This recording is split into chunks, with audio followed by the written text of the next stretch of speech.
Hay una habitación en el sótano del Palacio de los Guzmanes que ninguna empresa de construcción acepta reformar. Lo han intentado 7 veces desde 1982. 7 empresas diferentes. Todas abandonaron el proyecto antes de terminarlo. La última, en 2019, dejó las herramientas y nunca volvió a recogerlas.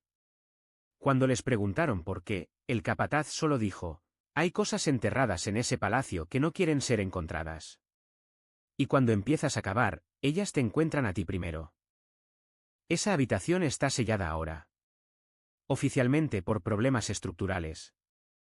Extraoficialmente, porque cada vez que intentan trabajar allí, sucede lo mismo, las herramientas desaparecen, los obreros escuchan voces susurrando sus nombres, y los excavadores encuentran cosas. Cosas que no están en ningún plano. Cosas que la historia oficial del palacio dice que no existen. Huesos pequeños. De niños. 6 esqueletos hasta ahora. Ninguno con más de 10 años de edad al morir. Todos encontrados en posiciones que sugieren que fueron enterrados vivos. Con las manos sobre el rostro. Las bocas abiertas en gritos silenciosos que 460 años después aún resuenan en esos muros. Pero los niños no son lo único enterrado en el Palacio de los Guzmanes. Hay algo más. Algo que camina por los pasillos del sótano cada 17 de noviembre a las 2:34 de la madrugada. Una mujer vestida completamente de gris. Con el vestido manchado de algo que podría ser barro o podría ser sangre seca. Buscando. Siempre buscando. Los guardias de seguridad la llaman la buscadora. Y tienen órdenes estrictas de no seguirla. De no preguntarle qué busca. Porque los 3 guardias que intentaron hablarle ya no trabajan allí. Uno está en tratamiento psiquiátrico. Otro se mudó a Galicia y se niega a volver a León.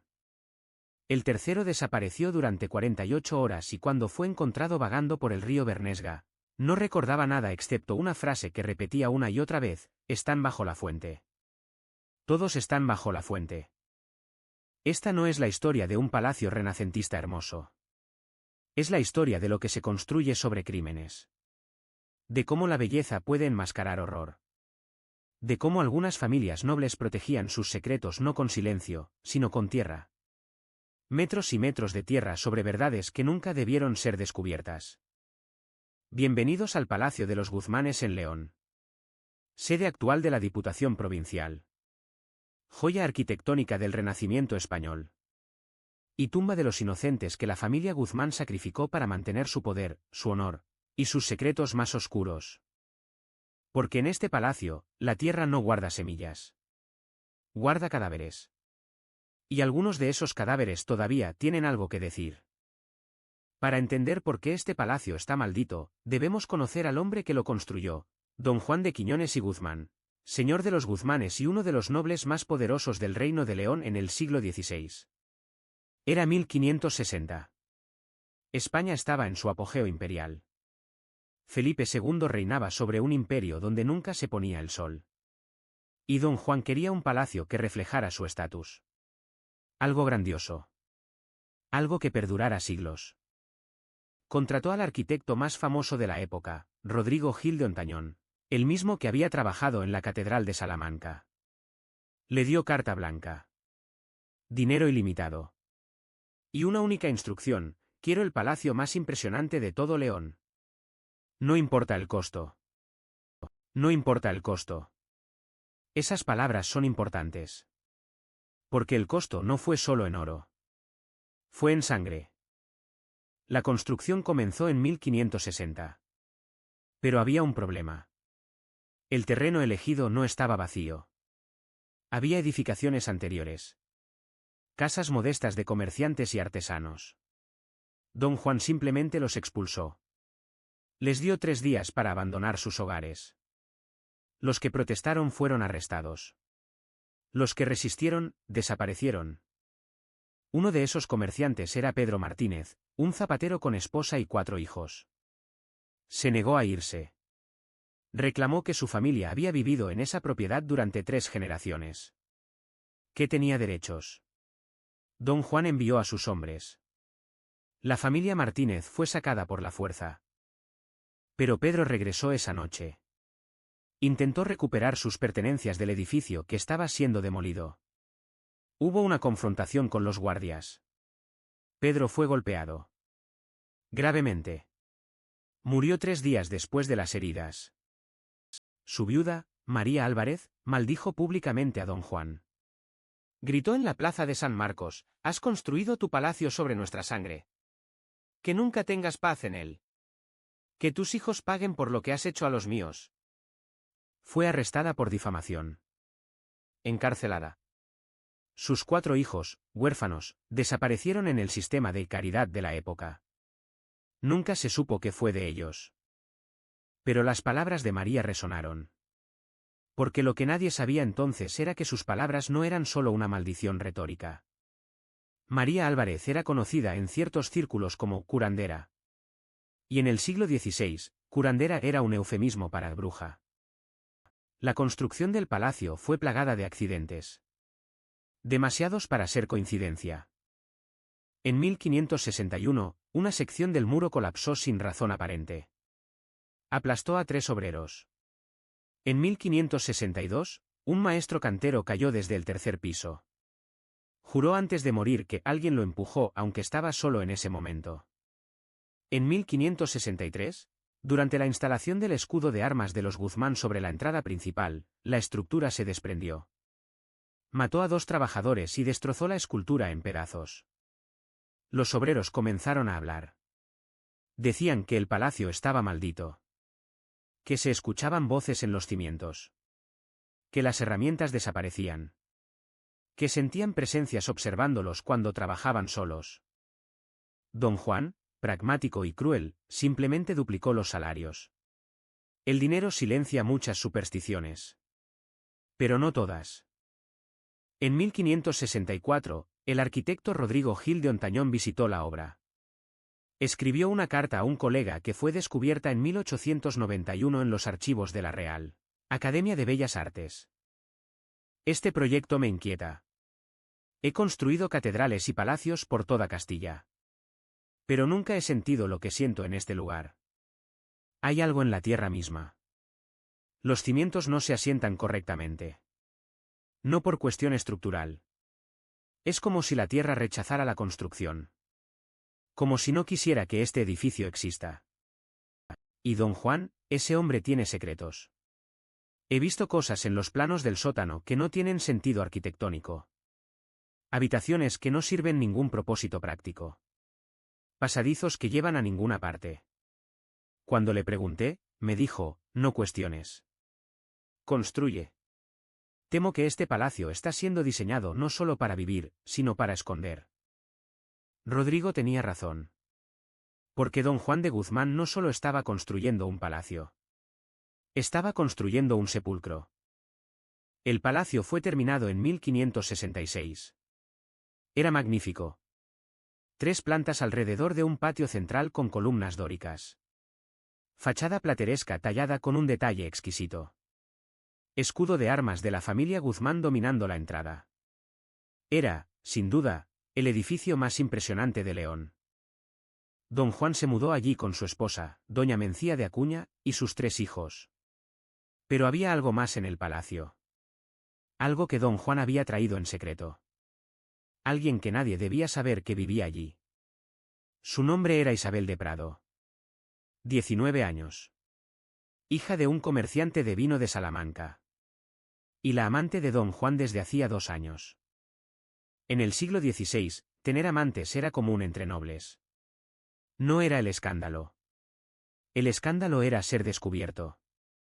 Y don Juan había sido extremadamente cuidadoso. Isabel vivía en una sección secreta del palacio. Habitaciones en el ala este que no aparecían en los planos oficiales. Con entrada privada desde los jardines. Nadie del servicio principal tenía acceso. Solo 2 criadas de confianza sabían de su existencia. Pero los secretos, especialmente en palacios llenos de sirvientes, tienen vida corta. Doña Mencía descubrió la verdad en febrero de 1567. No se sabe exactamente cómo. Algunos dicen que una criada la traicionó. Otros que Mencía simplemente notó las ausencias nocturnas de su esposo. Pero lo que sí se sabe, documentado en cartas y testimonios judiciales posteriores, es lo que Mencía hizo cuando lo descubrió. No confrontó a su esposo. No hizo escándalo. Era más inteligente que eso. Y mucho más peligrosa. Esperó. El 17 de noviembre de 1567, don Juan tuvo que viajar a Valladolid para asuntos con la corona. Estaría ausente 3 días. Esa noche, doña Mencía visitó las habitaciones de Isabel. Lo que sucedió en esas habitaciones es incierto. Hay 3 versiones. Todas terminan igual. Con Isabel muerta. Versión oficial, la que la familia Guzmán pagó para que se registrara. Isabel de Prado murió de fiebres el 17 de noviembre de 1567. Fue enterrada en el jardín del palacio en una ceremonia privada. Ningún cura oficial. Ningún registro parroquial. Versión de los sirvientes, susurrada durante décadas. Doña Mencía envenenó a Isabel. Le dio vino mezclado con arsénico. Isabel murió lentamente, en agonía, durante horas. Y Mencía se quedó allí, observándola morir, susurrándole: «¿Creíste que podías robar lo que es mío? Ahora pagarás». Versión de la criada, confesada en su lecho de muerte en 1605. Doña Mencía no mató a Isabel. La encerró. La encerró viva en una de las habitaciones secretas del sótano. Sin comida. Sin agua. Sin luz. Y la dejó allí hasta que murió. Tardó 5 días. Los sirvientes escuchaban los gritos. Los golpes desesperados contra las paredes. Pero Mencía había ordenado a todos bajo pena de muerte que no intervinieran. Que aprenda lo que significa traicionar a una Guzmán. No sabemos cuál versión es verdad. Pero sabemos esto: Isabel de Prado desapareció el 17 de noviembre de 1567. Su cuerpo fue encontrado en 1982 durante renovaciones del sótano. Estaba emparedado en una pared. En posición fetal. Con las uñas rotas y las yemas de los dedos destrozadas. Como si hubiera intentado arañar su salida. El análisis forense determinó que murió de deshidratación. Y que había estado consciente durante días. Encerrada. En la oscuridad. Muriendo lentamente mientras gritaba por ayuda que nunca llegó. Pero la historia no termina con Isabel. Porque doña Mencía no se detuvo allí. Hay un detalle que los registros históricos intentaron ocultar. Isabel estaba embarazada cuando murió. 3 meses. El hijo de don Juan. Un bastardo, sí, pero un hijo. Mencía sabía. Y fue parte de su venganza. No solo mató a la amante de su esposo. Mató al hijo ilegítimo. El hijo que podría haber competido con sus propios hijos por la herencia. Don Juan regresó de Valladolid 3 días después. Cuando preguntó por Isabel, Mencía simplemente dijo: se fue. Decidió que León no era para ella. Regresó con su familia a Salamanca. Don Juan sabía que era mentira. Pero no podía preguntar más. No podía admitir públicamente que Isabel existía. Estaba atrapado por sus propias mentiras. Durante las siguientes semanas, don Juan buscó discretamente. Envió cartas a Salamanca. Interrogó a las criadas. Pero nadie hablaba. El miedo a Mencía era mayor que cualquier lealtad a don Juan. Y entonces comenzaron los fenómenos. Los sirvientes reportaban llantos en el sótano. Llantos de mujer. Pasos descalzos caminando por los pasillos de noche. Y algo más, una figura gris. Una mujer vestida de gris, el color que Isabel usaba habitualmente, caminando por los jardines al anochecer. Los primeros que la vieron fueron los jardineros. Dijeron que caminaba hacia la fuente central. Se arrodillaba junto a ella. Y parecía estar buscando algo en el agua. Cuando se acercaban, desaparecía. Don Juan intentó ignorarlo. Pero los fenómenos se intensificaron. En marzo de 1568, su hijo mayor, Rodrigo de 12 años, despertó gritando en medio de la noche. Dijo que una mujer gris había entrado a su habitación. Que lo había mirado fijamente. Y que le había susurrado: tú pagarás por lo que hicieron. Una semana después, Rodrigo cayó gravemente enfermo. Fiebre alta. Delirios. Los médicos no podían diagnosticar la enfermedad. Rodrigo murió el 23 de marzo de 1568. Tenía 12 años. Sano hasta que la mujer gris lo visitó. Doña Mencía quedó devastada. Pero algo cambió en ella. Comenzó a hablar sola. A murmurar. Los sirvientes la escuchaban decir, lo siento. Lo siento. No era a él. Era a mí.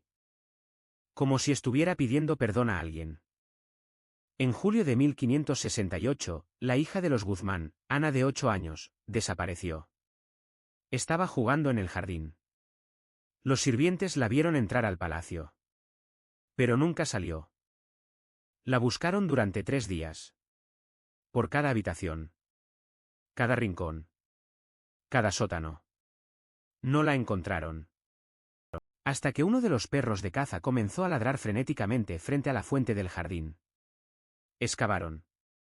Y encontraron el cuerpo de Ana. Ahogada.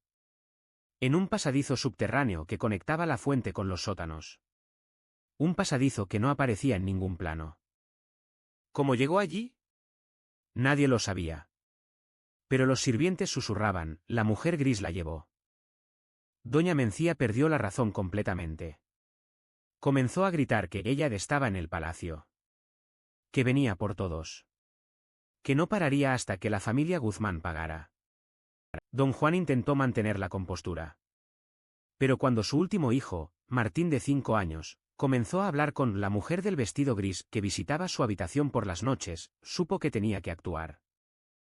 En septiembre de 1568, don Juan abandonó el palacio de los Guzmanes. Oficialmente para asuntos en la corte. En realidad, huyó. Se llevó a Martín. Dejó a doña Mencía, que para entonces estaba completamente loca, al cuidado de sirvientes. Mencía vivió otros 2 años en el palacio. Sola, excepto por las criadas. Hablaba constantemente con Isabel. La veía. Le suplicaba perdón. Pero Isabel, o lo que fuera que Isabel se había convertido, no perdonaba. El 17 de noviembre de 1570, exactamente 3 años después de la muerte de Isabel, doña Mencía fue encontrada muerta en el sótano.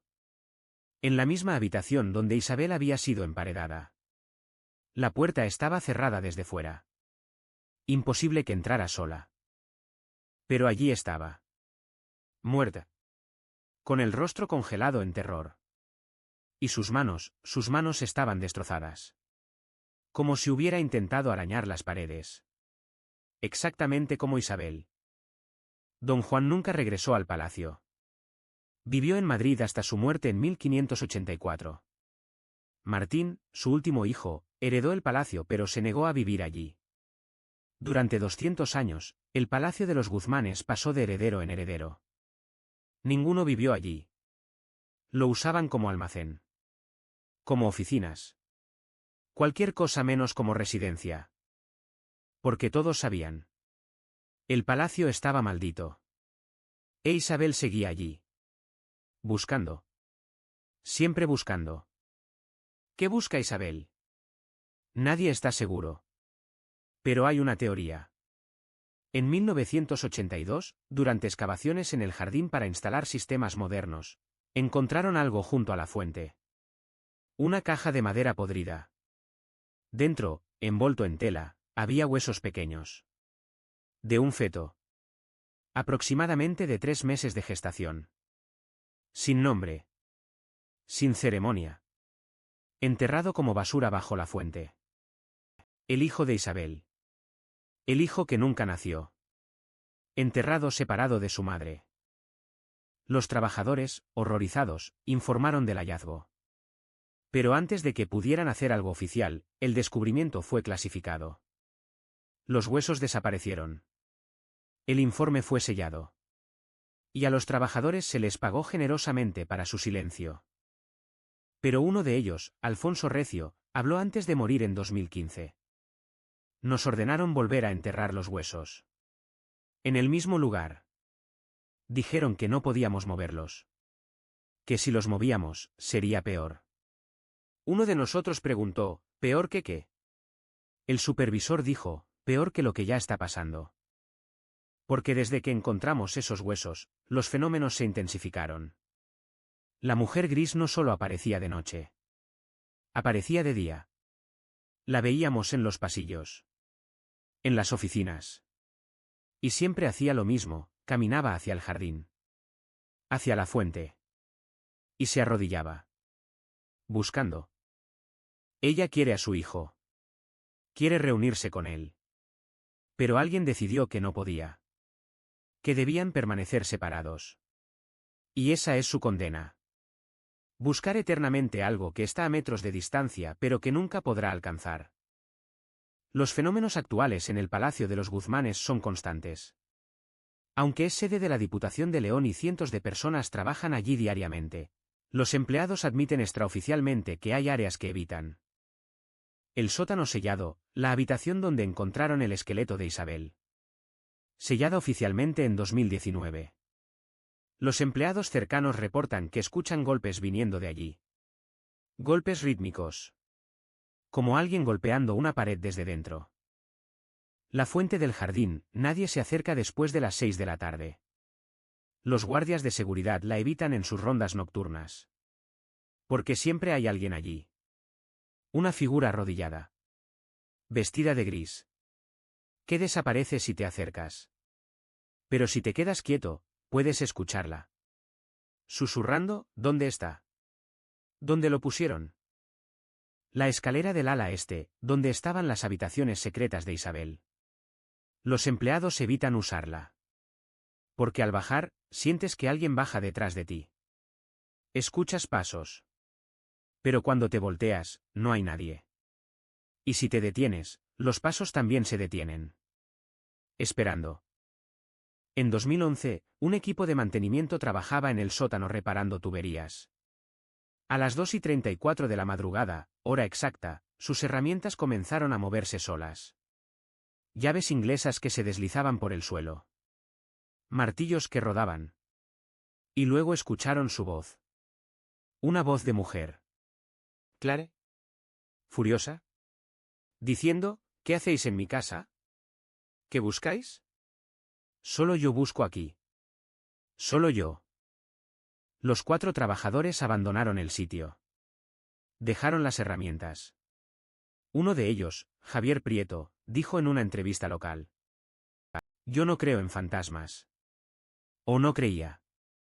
Pero esa voz era real. No era el viento. No era tubería. Era una mujer. Y estaba enfadada. Como si nosotros fuéramos los intrusos en su espacio. Me di cuenta entonces, nosotros trabajamos en ese palacio. Pero ella vive allí. Y nunca se fue. Los guardias de seguridad nocturna tienen el trabajo más difícil. 3 turnos. 2 guardias por turno. Y una regla absoluta, nunca te separes de tu compañero. Nunca. Porque los guardias que han patrullado solos tienen experiencias. Miguel Fernández, guardia durante 15 años, compartió. La he visto 4 veces. Siempre en noviembre. Siempre cerca de la fecha 17. Es una mujer joven. Vestido gris. Largo hasta los pies. El vestido está manchado. Sucio. Como si hubiera estado arrastrándose por el suelo durante años. La primera vez que la vi, intenté hablarle. Pensé que era alguien que se había quedado encerrado. Me acerqué. Ella no se movió. Solo me miró. ¿Y sus ojos? Dios, sus ojos. No eran de odio. Eran de súplica. Como pidiendo ayuda. Le pregunté, ¿está bien? ¿Necesita algo? Ella abrió la boca. Pero no salió voz. Solo silencio. Y luego, simplemente se desvaneció. Como humo. Y el lugar donde estaba quedó helado. Toqué el suelo. Estaba congelado. En pleno noviembre, pero no tanto. Ahora cuando la veo, simplemente me detengo. La dejo pasar. Siempre va hacia el mismo lugar. Hacia el jardín. Hacia la fuente. Y desaparece antes de llegar. En 2018, durante reformas superficiales del patio, encontraron algo más. Otro esqueleto. Este bajo las columnas del lado norte. De un niño. Entre 4 y 6 años. Enterrado sin ataúd. Sin ceremonia. Con un detalle perturbador, las manos atadas. El análisis forense determinó que el niño había sido enterrado en algún momento entre 1560 y 1570. Durante la construcción o poco después. ¿Quién era? No se sabe. Podría ser uno de los hijos de María Álvarez, la viuda del zapatero que maldijo a don Juan. Podría ser un niño de los barrios demolidos para construir el palacio. O podría ser otra víctima de secretos que la familia Guzmán prefirió enterrar literalmente. Este hallazgo no fue publicitado. Fue informado discretamente a las autoridades. El esqueleto fue retirado. Supuestamente recibió entierro cristiano. Pero los empleados del palacio dicen que desde entonces hay otra presencia. Más pequeña. Que corre por los pasillos. Riendo. No risa alegre. Risa de niño que se ha vuelto loco de soledad. La verdad es que el Palacio de los Guzmanes fue construido literalmente sobre crímenes. Familias expulsadas y destruidas. Trabajadores muertos en accidentes. Una amante emparedada viva. Un feto enterrado separado de su madre. Niños desaparecidos. Cada piedra de ese palacio está manchada con sangre de inocentes. Y esa sangre nunca se seca. Solo se absorbe más profundamente en los cimientos. El palacio nunca se ha vendido. Oficialmente porque es patrimonio histórico bajo protección del Estado. Extraoficialmente, porque cualquier tasador que examina el edificio a profundidad rechaza el trabajo. Dicen que hay problemas estructurales. Pero cuando presionas, admiten, hay algo mal en ese edificio. Algo que no es estructural. Es otra cosa. Si visitas el Palacio de los Guzmanes durante el día, verás un edificio renacentista hermoso. Turistas toman fotografías. Empleados trabajan en sus oficinas. Todo parece normal. Pero quédate hasta que oscurezca. Observa el jardín cuando cae la noche. Mira hacia la fuente. Y verás lo que los guardias ven. Una figura gris. Arrodillada. Buscando en el agua algo que perdió hace 457 años. Su hijo. Su único hijo. Enterrado a metros de donde ella fue emparedada. Tan cerca y tan lejos. Isabel de Prado no descansará hasta que sea reunida con su hijo. Pero alguien decidió que eso no puede pasar. Que deben permanecer separados. Tal vez porque reunirlos liberaría algo peor. Tal vez porque la maldición de María Álvarez especificaba que los Guzmán nunca tendrían paz. Y separarlos es parte de esa maldición. No lo sabemos. Pero sabemos esto, cada 17 de noviembre, el Palacio de los Guzmanes se llena de presencias. No una. Muchas. Todas las víctimas de la ambición de los Guzmán. Todas esperando. Todas recordando. Y la tierra bajo ese palacio, la tierra que fue forzada a tragarse tantos secretos, rechaza crecer nada. Los jardineros lo confirman, ciertas áreas del jardín, especialmente cerca de la fuente, no crecen flores. No importa qué plantas. No importa cuánto fertilizante. La tierra está muerta. ¿O maldita? Porque algunos crímenes son tan terribles que envenenan la tierra misma. Y el Palacio de los Guzmanes fue construido sobre el mayor de todos los crímenes, el asesinato de la inocencia. Isabel sigue buscando. Los niños siguen llorando en el sótano. Y la tierra sigue negándose a soltar lo que mantiene prisionero. Belleza renacentista por fuera. Tumba de inocentes por dentro. Ese es el Palacio de los Guzmanes. Y mientras los muertos permanezcan sin paz, el palacio nunca estará libre de su presencia. La dama gris camina esta noche. Como caminará mañana. Y pasado mañana. Y dentro de 100 años. Porque los muertos tienen todo el tiempo del mundo. Y algunos errores son tan grandes que ni siquiera la eternidad puede corregirlos.